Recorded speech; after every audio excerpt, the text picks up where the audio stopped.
In this video, we will be making 4 servings of a black bean pork and cabbage stir fry with rice.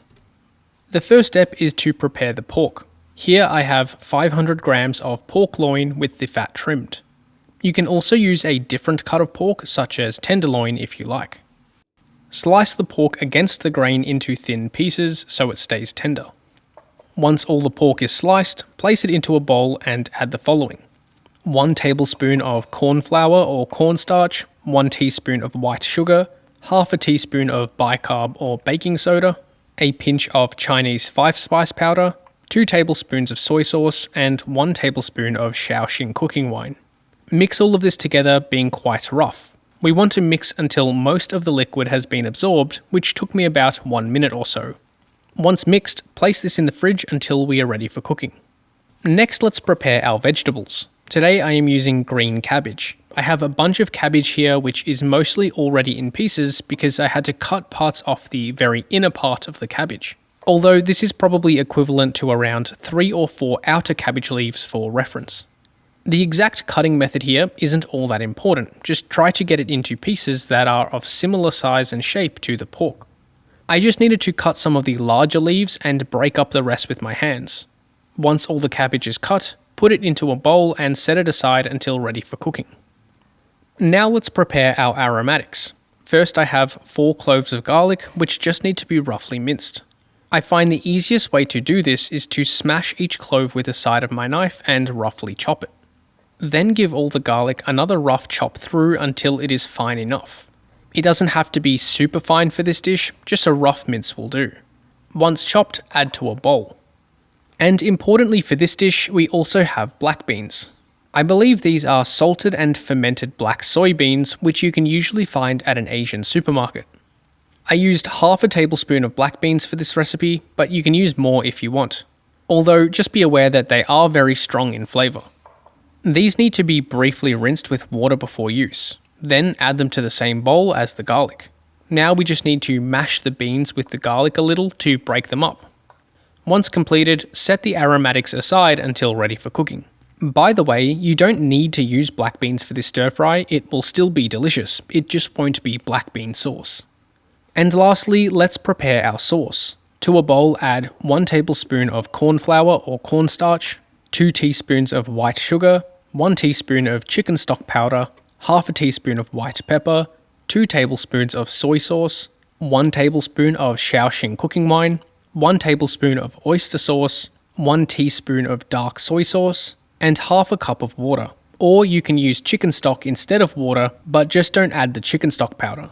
Then just mix everything to combine and our sauce is done. And now we are ready to cook. This dish comes together very quickly, so it is important to have everything prepared and ready before starting, and to have all your ingredients close by. First, heat up a wok on maximum heat. I am using a carbon steel wok, so when it starts smoking, I know that it is up to temperature. Add half a tablespoon of a high heat neutral flavored cooking oil to the wok. Add the cabbage and stir fry until you get a little charring on the cabbage and it is partially cooked. I prefer to continuously stir fry at this point because if the cabbage gets too much char, I find it becomes quite bitter. After about 30 to 60 seconds or so, remove the cabbage from the wok and back into the same bowl it came from.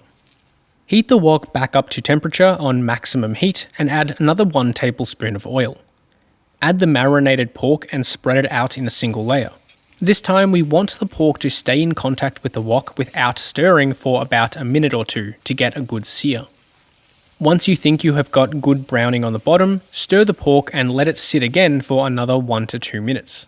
Repeat this a few times until the pork is mostly seared, but it doesn't have to be fully cooked just yet. Then add the garlic and black beans and stir fry for around 30 seconds until you can smell the garlic fragrance.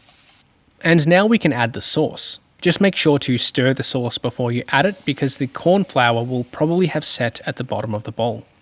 Stir everything for 30 to 60 seconds or until the sauce bubbles and thickens up. At this point, you can add more water if you want a saucier stir fry or leave it as it is, which is what I did. Once the sauce is thickened, turn the heat off and add the cabbage back in. Also add 1 teaspoon of sesame oil and stir everything to combine. At this point, I like to taste a piece and add salt if needed, which mine didn't. And with that, our stir fry is done. Now we just need to make some rice to serve it with. Add 2 cups of jasmine rice to a pot and rinse it with water. I like to rinse my rice 3 to 4 times before straining it.